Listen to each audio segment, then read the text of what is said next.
and we'll send you Money Magazine to examine risk-free. If you like it, do nothing, and we'll continue your subscription with articles on better ways to cut your taxes, how to look for a smart investment that delivers exceptional returns. Money will show you ways to improve your lifestyle, get more value from your home. We'll even outline 12 steps to financial security. So in a world where costs are high and so are risks, take advantage of Money's risk-free offer. Call this number now. We'll send you your first issue of Money Magazine to examine risk-free. If you find Money is not for you, then just write cancel on the bill and send it back. The issue is yours to keep free. Otherwise, we'll continue your subscription with 12 more informative, entertaining issues for a total of 13, payable in 4 monthly installments of just $8.99 each. Your taxes average $4,800. A retirement plan costs $2,400 yearly. Yet these financial guides cost you nothing. Because if you call now, we'll also send you Money's financial advisor free. It's a 3-part series that helps you manage your taxes, retire worry-free, invest and win. So why not call now and examine your first issue of Money risk-free? Plus, get the financial advisor free. And while the average American phone bill is $45.33, this phone call will cost you nothing. Call this number now and take advantage of Money's risk-free offer. It has the perfect ring to it.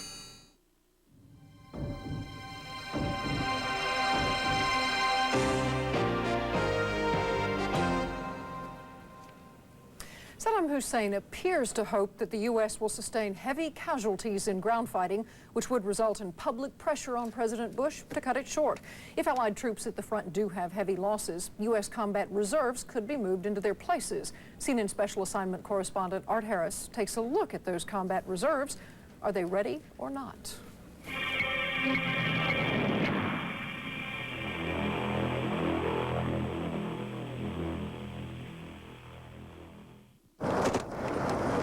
Get in. Boom! Go! Army reservists. Boom! Training at Fort Irwin in California's Mojave Desert. Let's go! In case they're called on to fight the coming ground war in Kuwait. The Air Force is great, but the Air Force doesn't hold ground. Last base in front! 203! 203! The Army, the Marines are the ones that do that. Bunker to the left! Bunker to the left! Bunker to the left! But if the Iraqi killing fields take too many casualties among varsity troops, that's a target we're trying to take out all day. Will the Army Reserves and National Guard be able to take up the slack and survive? It's a fighting brigade. It's not something that's going to back off from any kind of problem, such as Saddam Hussein. Yeah, it looked pretty good, but we were spread out a little bit. This week's batch of reserves training at Fort Irwin come from Georgia. We hit our mine, we backed up 50 meters. One concern is whether these and other part-time soldiers can get enough training. Regardless of that fact, we did look pretty good. Soon enough for the full-time war in the Gulf. Momentum going. Active duty soldiers train year-round. Reserves are required to train only 39 days a year. Weekend warriors. We're Southerners, and we like to fight, and we will fight if we're called on to fight. Over 200,000 reservists have been activated, and many may be called on to fight. More than 60,000 are in the combat theater. That's about 1 reserve for every 8 U.S. soldiers there. But most work as mechanics, cooks, or drivers. The air reserves have been pounding Iraq from the start. But the Pentagon felt most ground combat reserve and National Guard units just weren't ready when war broke out. I think it would have been a very bad mistake to have activated them early and shipped them to Saudi Arabia. In World War II and Korea, reserves trained more than 18 months before shipping out. In the Gulf War, the Pentagon hopes 8 weeks will be enough. I don't think you can never train enough, but maybe we could train enough to save our lives, to save somebody's life. But you can always use some improvement. That's why reserves at Fort Irwin are getting a crash course in combat. General Wes Clark runs Fort Irwin. They're not going to be sent unless they're ready to go and fight successfully. There's not anyone going to push these guys over there unless they're ready. A major job at Fort Irwin is to improve reserve readiness. This is about as close to real combat as you can get. Readiness was questioned in a 1989 GAO report. That report found the reserves not only lacked training time, but they also suffered from a lack of modern weapons and few war games that simulated live combat. Okay, what were the problems? For these men of Georgia's 48th Mechanized Infantry, reserve training at Fort Irwin has been intense and at times frustrating. Army sources tell CNN that most reserve tank crews at Fort Irwin are struggling to hit targets on the firing range, a crucial skill if they expect to outshoot Iraqi tanks in the desert. Go get it. Another concern about the Gulf War reserves is age. Whether over-the-hill Rockies should go into the ring at all. In fact, reservists tend to be older than full-time soldiers, with some in their 40s and 50s.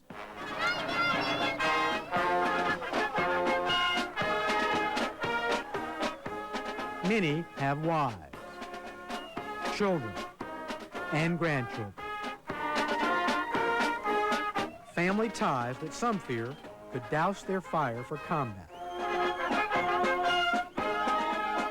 I'm not a warmonger or anything like that. It's just a matter of, hey, it's my duty. I've signed up for this. I've been doing it for 10 years now, and I always knew there was a possibility of it, and it's time's come. Supporters say if reserves do go into combat, they should fight well against Iraq's best, especially with high-tech weapons leveling the playing field for the Allies. We have the finest soldiers we've ever had in our Army. Are they well trained? You bet. Is our equipment good? You bet. But troops can't learn everything on a battlefield without blood. Only the real battlefield can test just how combat ready the reserves are. Combat is the ultimate final exam. I'm Art Harris, CNN Specialist. From ABC, this is World News Tonight with Peter Jennings. Good evening. We begin tonight with what all agree is a tragic loss of civilian life in the war and the great debate over who is to blame, the U.S. or Saddam Hussein. An American attack on Baghdad before dawn this morning has left a large number of people dead. And for the first time since the war began almost a month ago, other people in other parts of the world have been able to see the death and destruction which can be caused when the U.S. strikes from the air. The U.S. describes the target as an air raid shelter in a civilian neighborhood which had been converted to a command and control center, a legitimate military target. They argue essential to Saddam Hussein's ability to make war. But they did not know civilians were sleeping inside. General Thomas Kelly said if the Pentagon had understood there were civilians there, there would not have been a raid. But many of the dead are women and children. ABC's Bill Blakemore filed this report, which was cleared by the Iraqis. By the end of the day, about 200 bodies had been brought out of the Amaria shelter. Hundreds more are expected, according to neighborhood officials familiar with the shelter's use. But no one knows exactly how many. We found this man still waiting for final proof of the death of his two daughters. We could see plainly as the bodies kept coming out that they are children and women. The man said to us, "This is the product of your democracy." This air raid shelter is in the center of the Amaria residential district. None of the houses were hit.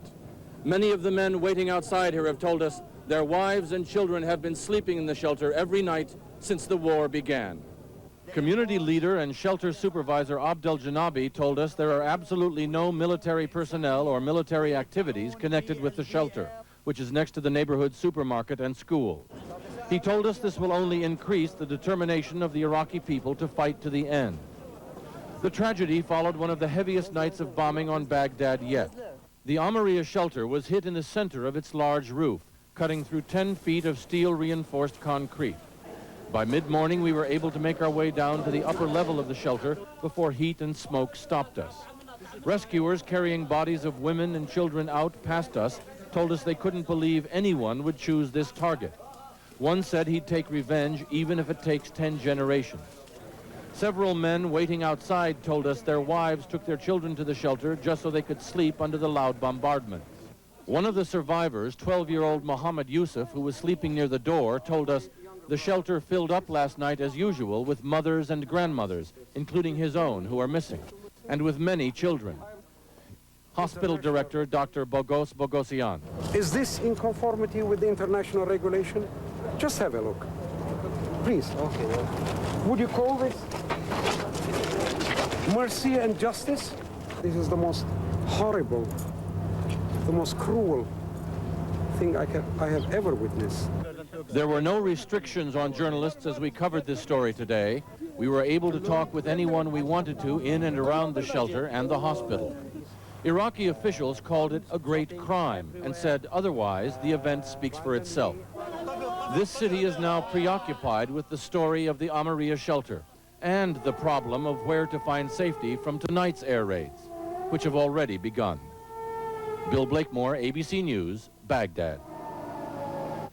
Ever since the war began, the emphasis of the U.S. military spokesman has been that their attacks are precise and that enormous pains have been taken to avoid civilian casualties. The video of the bombing attacks, which we've all seen, has reflected that precision. And last night in Baghdad, they hit exactly what they were aiming for. In Washington, they say they didn't see the people go inside. Here's our Pentagon correspondent, Bob Zelnick. U.S. military officials in Saudi Arabia delayed the start of their daily briefing as they conferred with Washington over how best to explain the event. I'm here to tell you that it was a military bunker. It was a command and control facility. It's one of many that has been used by the Iraqi government throughout this operation. We have been systematically attacking these bunkers since the beginning of the campaign. Neal said the U.S. had evidence from satellite photos and electronic intercepts to prove the facility was military. He said the roof had been reinforced and camouflaged and the building surrounded by fencing and military guards. Was it not possible to tell that civilians were using it? Well, obviously, it must have been possible, or we wouldn't have struck it. If we're not going after civilian targets, and it was an active command and control structure. Can you tell us what you think went wrong, if in fact it's true that hundreds of civilians were killed? Well, from a military point of view, nothing went wrong. The target was struck as designated. From a personal point of view, I'm outraged that civilians might have been placed in harm's way. In the U.S., Defense Secretary Cheney placed more emphasis on the civilian deaths. I think you all know that we sincerely regret any damage or any deaths caused to the civilian population. We've done everything we can to avoid that. Our forces, I think, have done an excellent job of targeting military targets and avoiding collateral damage to non-military targets. Cheney suggested Saddam Hussein may have consciously chosen to mingle civilians with military targets. At this afternoon's Pentagon briefing, officials said that during the Iraq-Iran war, the Baghdad facility had been an air raid shelter, but had later been refurbished as a military command center and activated recently after other command centers had been destroyed. General Kelly said that military vehicles had been observed outside. Based on the intelligence we have, which I'm not going to go into, we feel, as I said, quite certain. I'm comfortable. I'm not comfortable that civilians got hurt. Believe me, I'm not. But I'm comfortable that that was a military command and control facility, and I haven't talked to anybody that isn't. Kelly said that it was possible that civilians had gotten into the facility at night without being seen by U.S. surveillance, but that he had no evidence of that. It is our policy right now not to strike targets where we know civilians to be. It is our policy to strike military command and control facilities. We've got to take a look at those two things and decide what exactly it is we're going to do in the future. Military officials here can look back on the fact that 2 laser-guided bombs, dropped from what sources here say was a stealth fighter, hit a military target with flawless precision. But in looking forward, they are also likely to weigh the military value of hitting a secondary target in an urban area against the grave risk of civilian casualties. Bob Zelnick, ABC News at the Pentagon. It's been a long day for many people trying to figure out all the details of this, and in wartime there are many questions which can't necessarily be answered, but let's try with a couple more. Joining us is our military analyst, Tony Cordesman. Tony, reporters on the ground in Baghdad said there was no camouflage on the building. In Washington, they say there was camouflage. How can you stand on top of a building and not see camouflage? Peter, when you hit a roof with two 2,000-pound bombs, you cover it in scrap and rubble, and you flake off the surface. There's no way anyone could see the light tans and dark browns of desert camouflage after it's been hit by bombs. Now, military briefers today have said they have seen on occasion senior Iraqi military officials go into the building. They've seen their cars and their other vehicles around. How could they see that and not see civilians using it as a shelter? Well, even though there are several hundred people in the building, they probably get in and out in a 20 to 40-minute period. And we only have snapshots by way of photo and electronic intelligence. They'd never get, under most conditions, an idea the building was being used as an air raid shelter. And now try one more for us just on a military man's perspective. There could be more proof forthcoming from the Pentagon, assumedly, to make their case even further or even more strongly in world opinion. Why wouldn't they make the case more vigorously with further evidence? There are two basic reasons. If you show photos that are really concrete, most people can't understand what they're seeing, and they give away a tremendous amount of detail on how good our intelligence coverage is. If it's electronic intelligence, you would tell Saddam Hussein exactly what frequencies we're listening to and exactly how well we can break his codes. Okay, Tony Cordesman, thanks very much. We'll have more news in just a moment.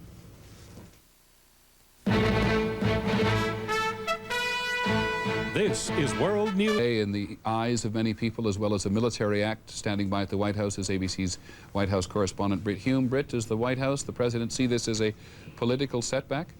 Well, I don't think anybody here would say that yet, Peter, but make no mistake about it, this has not been a good day when officials of this government all over town today have spent much of the time trying to explain how this could happen. And this only a day after the president himself, in a meeting in the Oval Office, made a very public objection to what he said was Saddam Hussein's attempts to propagandize this issue of civilian casualties. Obviously, the worst thing that could happen then would be to have these very, very gruesome pictures of very serious loss of civilian life come out the very next morning. And indeed, this morning in the White House, spokesman Fitzwater chose to do the first part of his briefing on camera, which is unusual, and in so doing, he tried to emphasize the issue of the loss of civilian life in a way that the military officials had not. It saddens everyone to know that innocent people may have died in the course of military conflict. America treats human life as our most precious value. That is why even during this military conflict, in which the lives of our servicemen and women are at risk, we will not target civilian facilities. Peter, it also seems fair to say that this is one of the consequences of postponing the beginning of serious ground action. So long as U.S. planes are roaming unchallenged in the sky and bombing whatever targets they want, there does seem to be the potential for more of this sort of thing. Okay, Britt, thanks very much. Britt Hume at the White House. Anybody who's seen the pictures from Baghdad today has certainly had a reaction. We asked ABC's Judy Muller to test reaction around the country, see how people felt. Americans had a new question to ponder today. Iraqis say this was a civilian bunker, a bomb shelter. The United States government says this was a military command center and that any civilian casualties were purely incidental. Who do you believe? In St. Louis, one answer. Hussein probably put those people there knowing that we were going to bomb it, knowing that it was a military facility and that America knew that and that we would bomb it. In Los Angeles, another answer. I think it's very sad because they said they were mostly women and children, and they bombed the bomb shelter where they know that women and people would go for protection. And others had no answer at all. We don't know who to believe in a situation like this. It's been said over and over again that the first casualty of war is the truth. We're not going to know the truth until perhaps this war is over. Who can you blame? I mean, it's really upsetting when so many people have to die and it doesn't seem there's any reason. Some blame Saddam. When Baghdad was complaining that we hit civilian targets, what did they do to Kuwait? Who started this whole thing? Some blame the lack of information. The American people have not been given the right perspective on this war. We haven't seen any blood over there. We've just seen aerial shots of bombs. We haven't really seen the devastation of war. And others on this Ash Wednesday blame too much information. It's not an exact science, and there are going to be some injuries, and I think the media has blown a lot of the things out of proportion. And many Americans blame war itself. I just think we have to do what we have to do sometimes, you know, and I think even though we don't like to see that happen, I think it is inevitable. Americans may disagree on who or what is to blame, but one thing seems clear. The antiseptic language of war, as in surgical strike and collateral damage, has been replaced by very real images of destruction and death. Judy Muller, ABC News, Los Angeles. We'll continue in a moment. Ford Motor Company man asked, is it nice when he hits civilians and it's not nice when foreign countries hit civilians like he does? He's sad now about the 400 dead, said this man, but he wasn't sad about the thousands who died because of what he did in the last 6 or 7 months. Before today's bombing, many Egyptians who considered Saddam Hussein the enemy were sympathizing with the Iraqi people. The feeling was growing here that the Allies had gone too far. They can hit bridges and things like that and supply locations, this man said, but unarmed civilians, of course not. For most Egyptians tonight, even those in the opposition, the bottom line is still that Saddam Hussein is wrong. Jerry King, ABC News, Cairo. In the Jordanian capital Amman, where anti-American demonstrations have become very common, several hundred people gathered tonight to condemn the bombing and denounce the U.S. Jordan's prime minister announced 3 days of official mourning for the civilians who died. The war against Saddam Hussein has splintered the Arab world in general. What overall effect, if any, will it have? This afternoon, we talked to Professor Rashid Khalidi of the University of Chicago. Dr. Khalidi, how many people in the Middle East, in the Arab world, will automatically give the U.S. the benefit of the doubt, will believe the U.S. version of today's events? I think very few will believe the U.S. version. And why is that? Well, I think that you have a situation where we've had a struggle for meaning. What does this mean between the United States and Iraq? The United States wants people in the Middle East to believe that this is about Kuwait, and these are unavoidable actions in the course of the liberation of Kuwait. Iraq is trying to argue that what the United States is doing is to strike at Iraq, to deindustrialize Iraq, to destroy its infrastructure. Unfortunately, I think a lot of the images that have been coming out would tend to substantiate the Iraqi point of view for many people in the Arab world. But people know Saddam Hussein. They hardly love him. Why do they automatically believe his version rather than Washington's? One reason is that they're not just listening to the American media and the Iraqi media, and they have an independent check on reality, which is to say the accounts from refugees coming out and who are going back to Cairo or going back to Yemen or going back to Amman and telling what they have seen. And apparently what they have seen includes a lot of bombing, which has killed a goodly number of civilians. How much harm do you think this does to the U.S. in the long run in the region? If over time this kind of thing recurs, you will have a serious problem. I don't know if it's going to change any country's policy. I don't know if it'll make any government turn against the United States, but over time it will have a cumulative effect on public opinion, I think. The initial reaction to the bombing in Europe, some understanding for the U.S. ABC's John Lawrence is in London. Baghdad bombing, Iraq says 500 civilians died. Europeans got the news on radio and TV today, but first reactions did not reflect any widespread surprise or shock. I was a guy who went through the last war, and in the last war civilians got killed, and if civilians get killed, so be it. In Germany today, bullets were fired at the American embassy in Bonn, but no one was hurt. In France, government officials said they deplore the tragic fate of the victims of the bombing. And in the British Parliament, a pointed question to the foreign minister.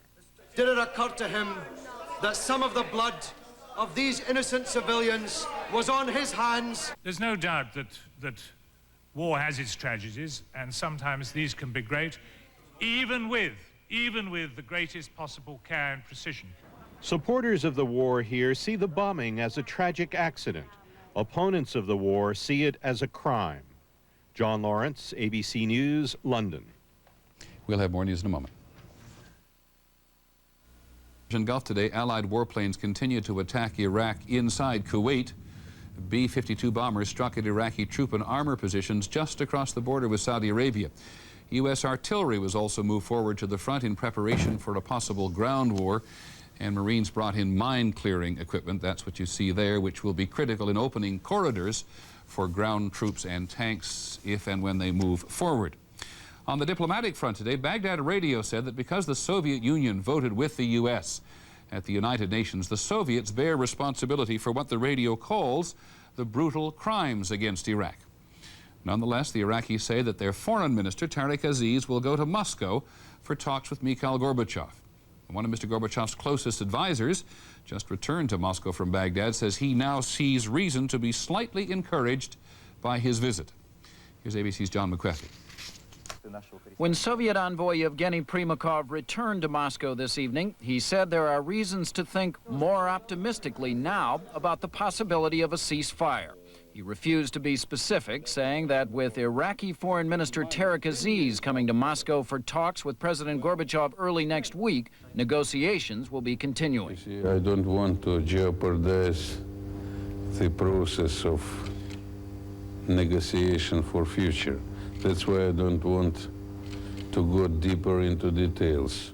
Primakov claimed to have told Saddam Hussein that Iraqi troops must withdraw from Kuwait, but the Soviet envoy hinted he may also have promised to address what he called a whole host of other problems in the region. Analysts say that could mean the Israeli-Palestinian problem, which the U.S. refuses to link to settlement of the Gulf crisis. U.S. officials say they don't yet have details of Primakov's visit, but they support the Soviet effort as long as it does not retreat from Security Council positions. More power to them if they can get through to Saddam Hussein and he abides by the 12 United Nations resolutions.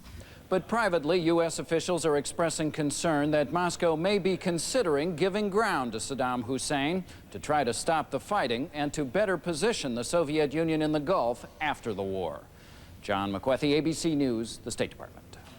On Wall Street today, the rally resumed. The Dow Jones Industrials gained more than 34 points and closed at 2909. The trading was heavy.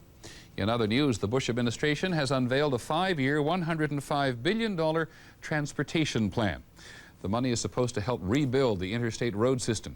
The proposal would also give state and local officials more discretion to use some of the federal money to help pay for mass transportation. We'll be back in a moment. But if it's both and you know it, do you destroy the target at the risk of killing civilians? Tonight. We saw a very different side of the war today, the evidence that precision airstrikes do not guarantee that civilians will not be killed. And in Baghdad, apparently about 200, many of them women and children, were killed when the U.S. Air Force struck overnight. The U.S. says it is sure that the building was being used by the Iraqi military as part of the command and control system in the war effort. That is our report on World News Tonight. We'll have an update every hour on the hour about the Gulf War. There will, of course, be more later this evening on Nightline. I'm Peter Jennings. Good night.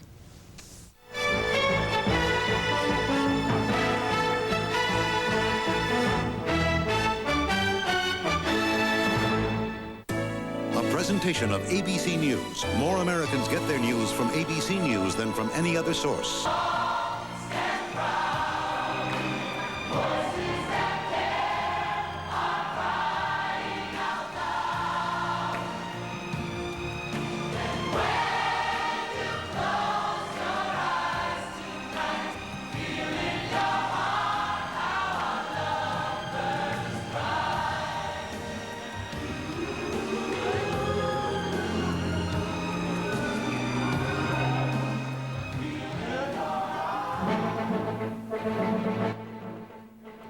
With Tom Brokaw. Tonight, America at war. Good evening. The Iraqis claim it was a civilian air raid shelter. American military officials say they have evidence it was an important Iraqi military bunker. Whatever it was, a lot of Iraqi civilians are dead tonight as a result of the bombing attack on the facility in a residential area of western Baghdad. We begin with news of the attack. Jeremy Bowen of the BBC reports now for NBC News. This evening, according to rescue workers, hundreds of bodies still lie in the shelter. They say that more than 200 have been recovered. A large crowd had gathered by the time we were taken there this morning. Everyone I spoke to told the same story. They said that the shelter was used by women, children, and old men. Some bystanders said more than 1,000 of them had gone in the night before. The crowd outside seemed deeply shocked by what had happened. people told us that the British and the Americans were savages, animals, and criminals. This man said that 11 of his family were in the shelter. Another asked if this was the way to fight for Kuwait. Outside the entrance, about 8 corpses had been loaded onto a lorry. Men who said they'd left their families there the night before waited. I don't know why do they hit children and already why I lose my wife and my children. Is that fair? Nobody says something to stop this massacre. They should not. I can't say anything more. We went inside. Civil defense workers were trying to force themselves in through the heat and smoke. Some of them brought out a body. They were already exhausted, and their job, taking out bodies and searching desperately for survivors, had scarcely started. On the roof there was a large hole where the projectile had smashed into the building. The bomb or missile went through a reinforced concrete roof at least a yard thick. The Iraqis say the attack happened at about 4 o'clock this morning. It's the worst damage by far that they've taken us to see, but they say there have been more serious attacks on civilian areas. The head of Baghdad's Civil Defense Force said there were no military targets in the area. We were taken to a hospital. About 30 bodies had been laid out in the yard. Most were burnt beyond recognition. A doctor was there. This is the most vicious and cruel attack that I have ever witnessed. And I only hope that those who are responsible for this can be forgiven by God. There are very few survivors. One doctor said 8. Another said he wasn't expecting to admit many more. Among them a girl whose mother and 2 brothers were trapped, and a 5-year-old boy whose mother and 2 sisters hadn't been found. There were dreadful scenes outside the hospital. None of this was set up for our cameras. It was real grief and real anger. Jeremy Bowen for NBC News, Baghdad. Although Bowen said he saw no evidence that it was a military facility at the Pentagon, a different point of view tonight. NBC's Fred Francis is there with the American military explanation of what happened and why. Fred?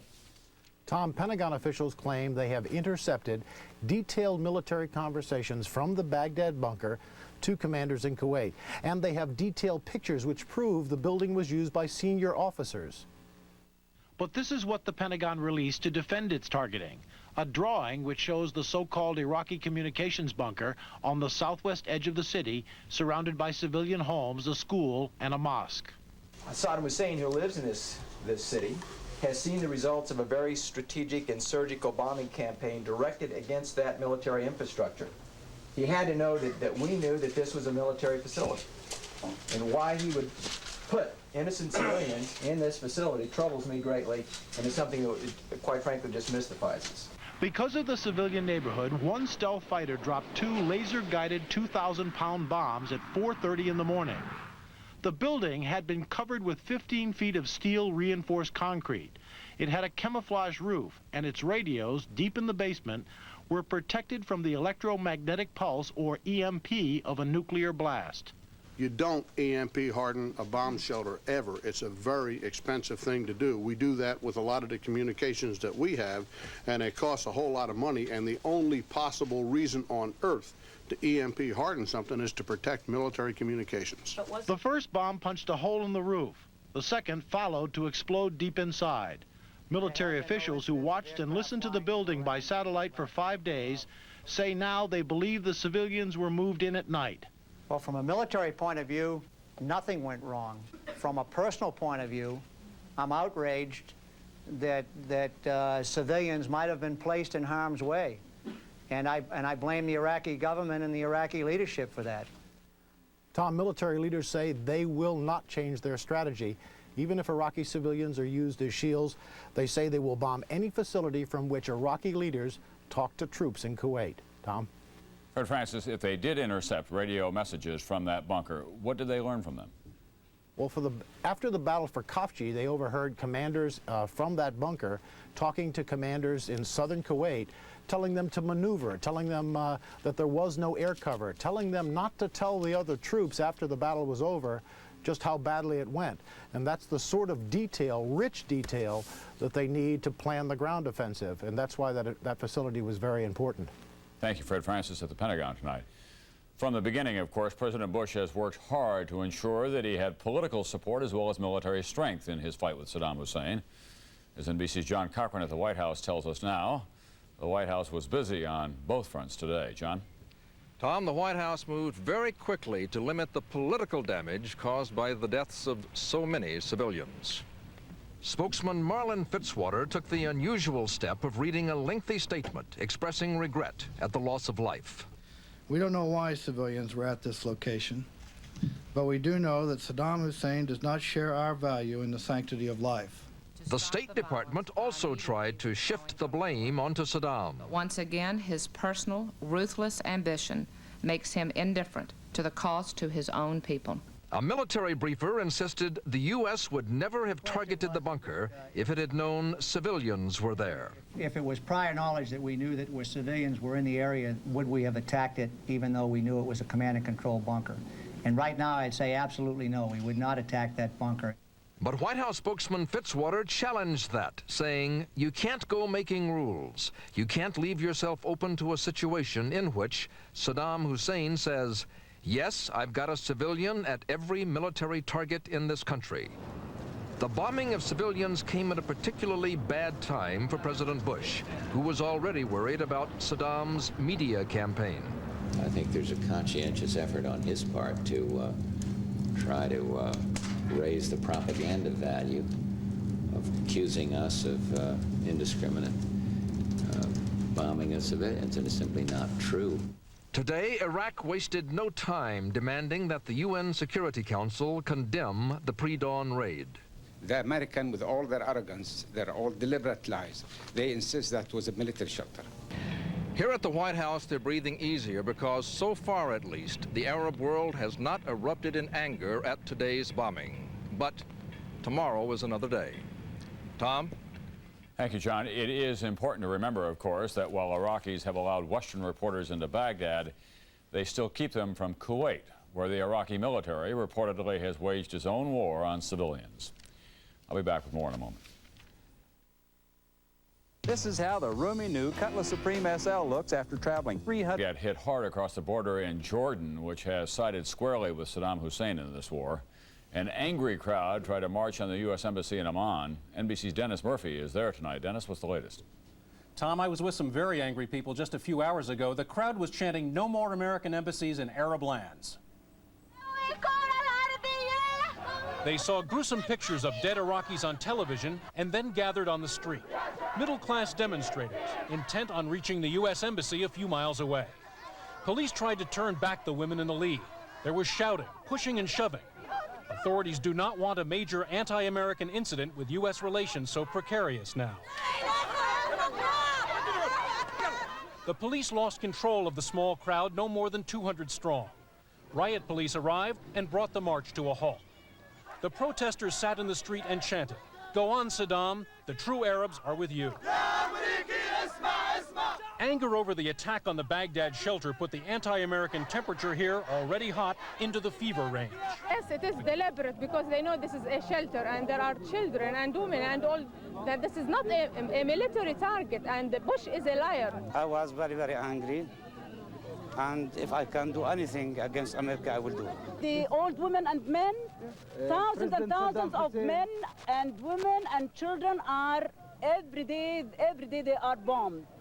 Today, King Hussein spoke generally about civilian deaths in Iraq. The news of the attack on the shelter hadn't broken yet. There is a human tragedy of a very large magnitude that is occurring there.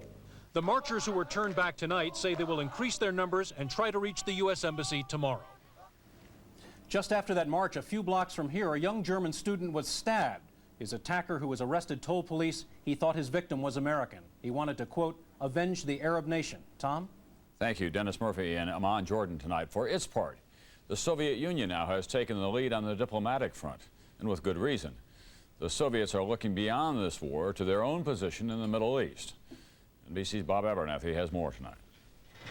The foreign minister of Kuwait arriving tonight in Moscow, which is suddenly a center for Middle East diplomacy. President Gorbachev's special envoy to Iraq, Yevgeny Primakov, who talked with Saddam Hussein yesterday, also arrived back in Moscow tonight. I can't say anything is definite, but there's a glimmer of hope. Iraq's foreign minister, Tariq Aziz, who visited Moscow twice last year, is due again Sunday for more talks with Gorbachev, whose spokesmen are now suggesting incentives for Iraq to leave Kuwait. Should Iraq decide to comply with the resolutions of the UN Security Council, we should all think possibly about some guarantees for Iraqi territorial integrity and independence. With Iraq just 150 miles from the Soviet southern border, Moscow has deep fears of war there escalating out of control. Also, there are 50 million Muslims in the Soviet Union, many of whom, like these Azerbaijanis, strongly support Saddam Hussein. And Soviet generals don't want their former influence in the Middle East replaced by the U.S. Today, top communists in the armed forces accuse the U.S. of wanting to destroy Iraq. Is this really a war to protect the sovereignty of Kuwait? And was it worth exterminating so many people to safeguard this sovereignty?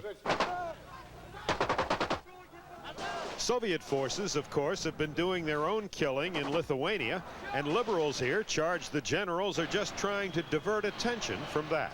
The more the USA gets involved in the Middle East, the more the hands of conservatives are freed for an attack on democracy in our country.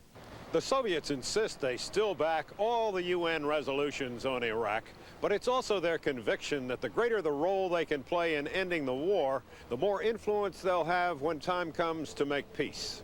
Bob Abernethy, NBC News, Moscow. Next up, a change. Vital signs. Growing old, staying fit, living longer. Ford Motor Company profiles in quality, vision. Quality of the glass that goes into our cars is so important, we make it